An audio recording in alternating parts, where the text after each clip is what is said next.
great way to find out the history of a town, the culture of a town, and of course the food that makes a town great. I asked a friend of mine, her name was Debbie, and the two of us flew to Chicago, and we learned how to do food tours. The Tallahassee Democrats following me, and I get a phone call from the Democrat, and they said, can we come up and do a tour and we'll write an article. It was a food editor. I said, sure. So she came up, took the tour, and came back and wrote a 2-page article about A Taste of Thomasville. That article is what launched this business. Hey guys, we are downtown Thomasville, Georgia today, and we're here with Debra Smith, owner and guide of Taste of Thomasville Tour, and we're about to go all over Thomasville tasting some of its wonderful food, and we're going to find out more about its culture. Stay tuned.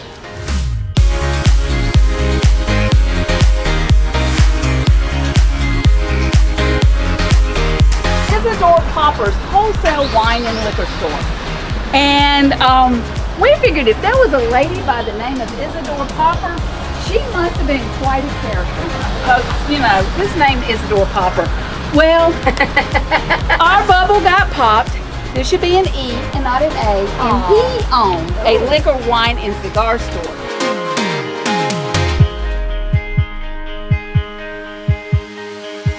They ended up getting married and coming back here, and they started a goat farm.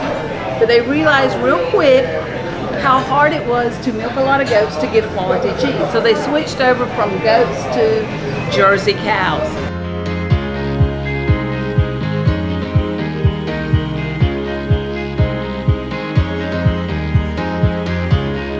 One became the first African American to graduate from West Point, and he was Henry Flipper.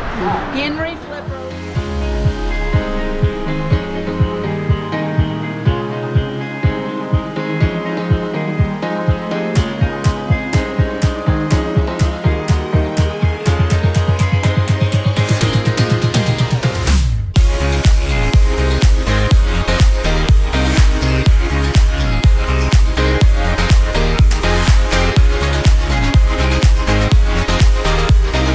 Thank you for coming, and thank you for spending the day with me, and I can't wait to see